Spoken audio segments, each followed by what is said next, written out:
కుందాం మా కరెస్పాండెంట్ శ్రీకాంత్ ఉన్నారు విజయవాడ నుంచి లైవ్ లో అందుబాటులో. శ్రీకాంత్, వంశీని విజయవాడ హైదరాబాద్ నుంచి విజయవాడకు తీసుకొస్తున్నారు. ఎప్పటి లోపల తీసుకొచ్చే అవకాశం ఉంది? అక్కడ నుంచి అంటే వైద్య పరీక్షల తర్వాత డైరెక్ట్ గా కోర్టులో హాజరుపరిచే అవకాశం ఉందా?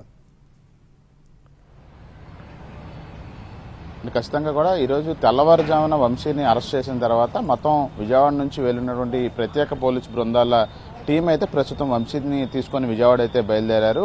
మరొక గంటన్నర సమయంలో విజయవాడ చేరుకుంటారని అయితే మనకి సమాచారం కూడా అందుతా ఉంది. ఇప్పటికే ఆయనకు సంబంధించిన వాహనాలతో పాటుగా విజయవాడ నుంచి వెళ్లిన వాహనాల్లో వంశీని ఎక్కించుకొని ఆయన్ని విజయవాడ తీసుకొస్తున్నట్టుగా తెలుస్తుంది. విజయవాడ వచ్చిన తర్వాత నేరుగా ఆయన్ని విజయవాడ ప్రభుత్వ ఆసుపత్రికి తరలిస్తారు. అక్కడ వైద్య పరీక్షలు నిర్వహించిన తర్వాత ఏదైతే ఎస్సీ ఎస్టీ కోర్టు న్యాయస్థానం, ప్రస్తుతం మనం న్యాయస్థానం దగ్గరే ఉన్నాము, ఆ న్యాయస్థానం దగ్గరికి తీసుకొచ్చి న్యాయమూర్తి దగ్గర వంశీని హాజరుపరుస్తారని అయితే మనకి తెలుస్తోంది. మొత్తం 7 సెక్షన్ల కింద కేసులు కూడా నమోదు చేసిన నేపథ్యంలో అందులో ఎస్సీ ఎస్టీ కేసు కూడా ఉంది. సత్యవర్ధన్ తల్లి ఇచ్చిన కిడ్నాప్ కేసుకు సంబంధించి పడమట పోలీసులు అటు కిడ్నాప్ కేసు, దాడి కేసుతో పాటుగా ఎస్సీ ఎస్టీ కేసులు అయితే వంశీ ఆయన అనుచరులు మరో 5గురి మీద కూడా నమోదు చేసిన నేపథ్యంలో ఇదే న్యాయస్థానంలో వంశీని ఆయన అనుచరులను కూడా పోలీసులు హాజరుపరచబోతా ఉన్నారు. అదేవిధంగా ఏదైతే సత్యవర్ధన్ అఫిడవిట్ ఇచ్చాడో ఈ గన్నవరం టీడీపీ కార్యాలయం మీద దాడికి సంబంధించి తనకు ఎటువంటి సంబంధం లేదు, పోలీసులు బలవంతంగా